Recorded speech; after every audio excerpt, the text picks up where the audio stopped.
So there's history to this. He's only been back in office for 3 weeks, and he's back in the saddle of cozying up to autocrats and swallowing everything, all their flattery and what they tell him. President Vladimir Zelensky has warned world leaders not to trust Vladimir Putin's claim that he's ready to end the war in Ukraine. Defence leaders have gathered in Brussels to talk about Europe's next move against Russia after European leaders were left reeling from President Trump's call with his Russian counterpart for over an hour last night. At the topic of conversation, peace talks. NATO Secretary-General Mark Rutte has called for allies to invest more in defence and shift to a wartime mindset. Defence spending is already growing, but we need to do more, much more, and we need to do it faster.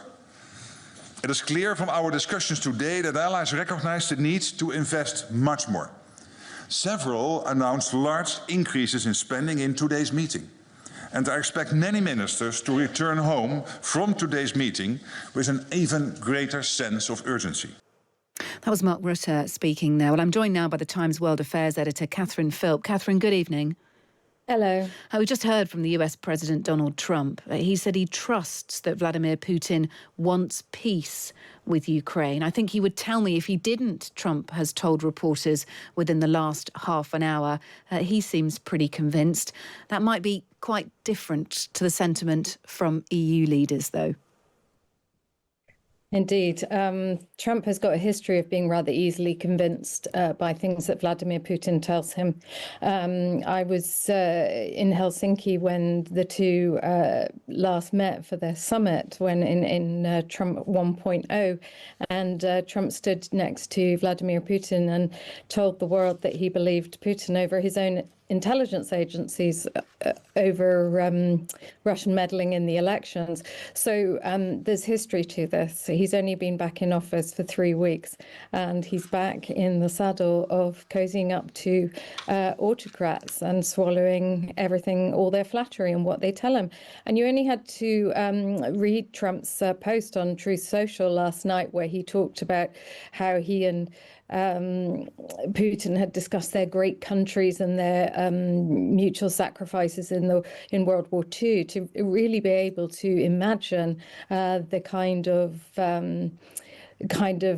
oozing flattery that Putin put over him on during that phone call. We've heard more details of peace talks, or some first details anyway. This comes from Russia. And Russia has said that, of course, Ukraine will be involved in talks to end the war, but said that there would be a separate US-Russia strand to the negotiations. We also heard that it could take several months to arrange a meeting between Vladimir Putin and Donald Trump. Is that to be expected if we look at the separate US-Russia strand? I mean, of course, you've got Trump talking to Putin here. It could be that Trump is making concessions to Putin to help bring about peace in Ukraine. Or am I being generous there?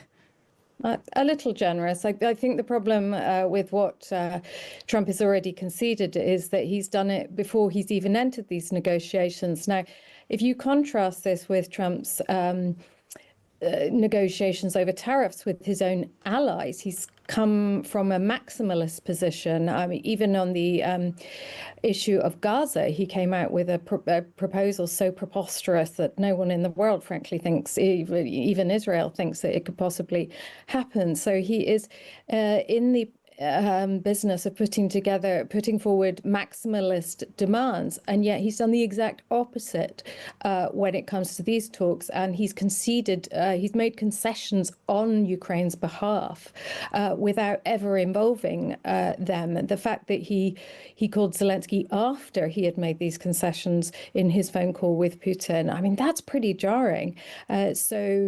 We had a huge question mark over whether there will be any security guarantees, an absolute no to NATO, strong hints that large territorial concessions will be required. And very destabilizingly, and also wants something straight out of the Putin playbook, this quite forceful demand for elections to be held in Ukraine, which frankly is just not possible at a stage when Ukraine is still in a state of war. This is a demand that Putin has made. He wants to change leader. He doesn't want to sign a deal with Zelensky. So he wants some kind of temporary ceasefire followed by an election, and then some kind of truce struck afterwards. Now, I mean, that's extraordinary interference and pretty hypocritical from an authoritarian regime that is not in the practice of holding free and fair elections itself. So to demand that Ukraine do so under these circumstances is extraordinary. And he's convinced Trump of this too. We're hearing more as we work through the evening from Donald Trump. He does this to us every night. Catherine dumps a lot of news on us just before we go on air, and whilst we're on air as well.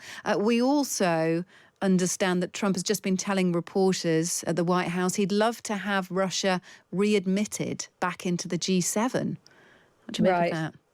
Well, you're ahead of me on that one. I mean, this is really problematic because a lot of people would date the Russian full-scale invasion of Ukraine in 2022 back to the failure of the West to really stand up and take notice of what happened in 2014 and the illegal annexation of Crimea, the fomentation of an insurgency in the Donbass in the east. So that wasn't taken seriously enough, and that was. Though that was when Russia was chucked out of the G7. What Putin has done with this, what Trump has done with his phone call with Putin is really open the door and bring him in from the cold that he was cast out into after the invasion of 2022. And so it's no surprise that he would want to do this, that he would seek to readmit Putin to that kind of forum, which frankly... Political, economic, it is a strong seat at the table. And I just wonder whether this then moves Putin away from China and more towards the United States, other G7 nations. Is that the manoeuvre we're seeing here? Forgive me if I say that you might be overthinking it there. Fair enough. I mean, that is possibly in Trump's mind. He has said, and Hegseth has said that, that the orientation towards China is more important, and that's why the US has to relinquish that leading role it has in Europe and hand European security over to the Europeans.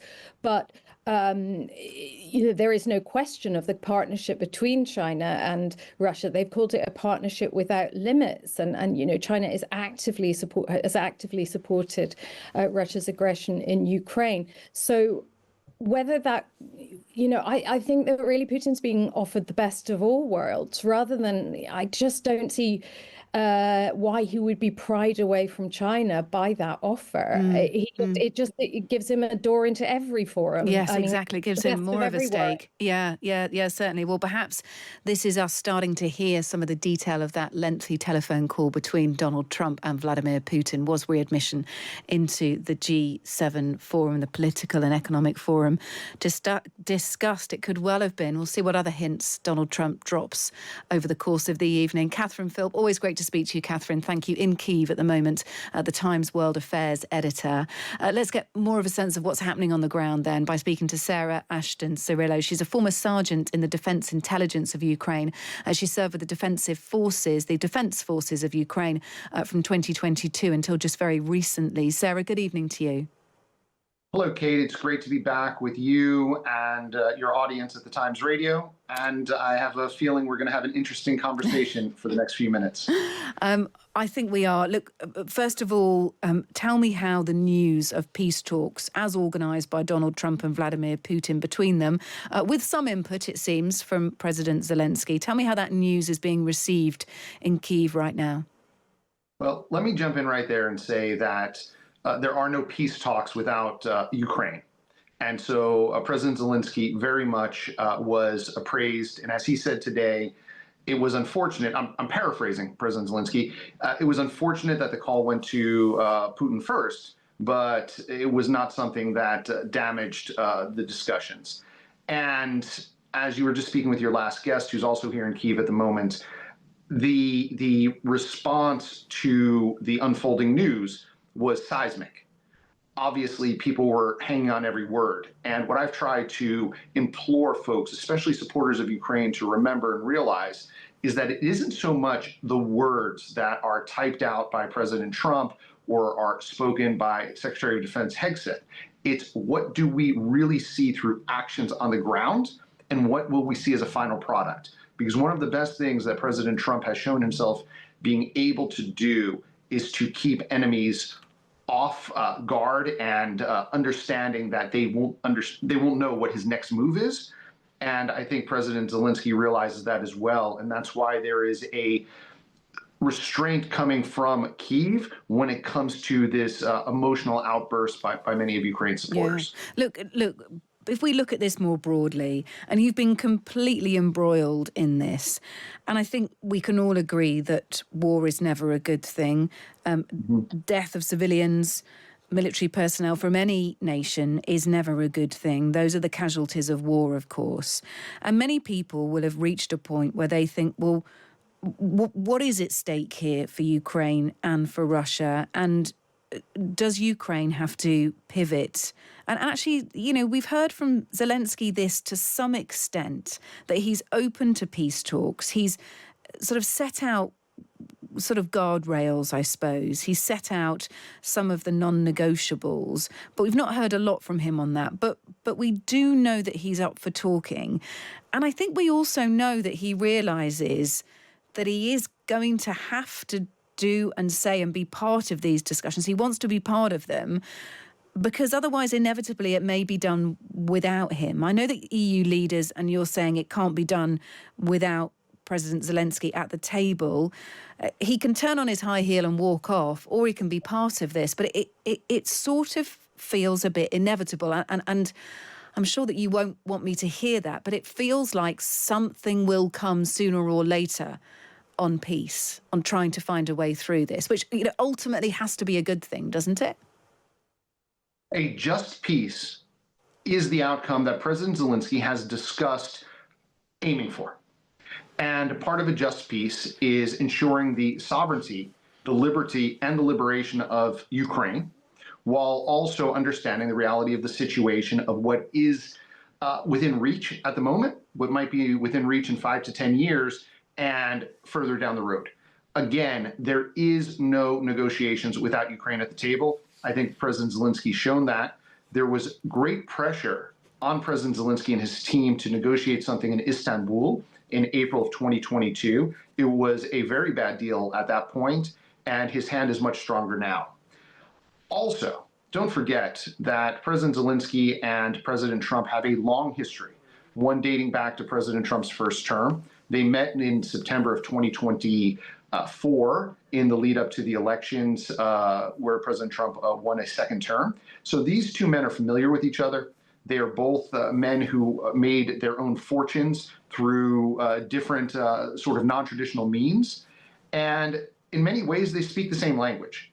And so President Zelensky is a man who both understands what it takes to be courageous and fearless in the face of a dictator like Putin, while at the same time understanding that the reality is, after 10 plus years of war and coming up on 36 months of a full-scale invasion, that Ukraine has to be at the table, but also be willing to sign documents that ensure a just peace, as President Zelensky has stated that he's looking for.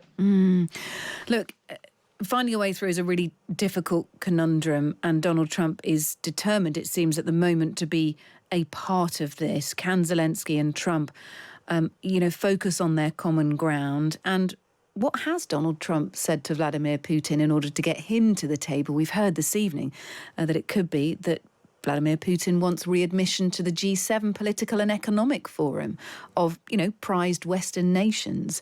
So much to discuss here. Sarah, it's been really interesting to hear from you in Kyiv. Always value your contributions on this show. Thank you. Sarah Ashton Cirillo there. Thank you. Former sergeant, in the Defence Intelligence of Ukraine. Good to speak to you.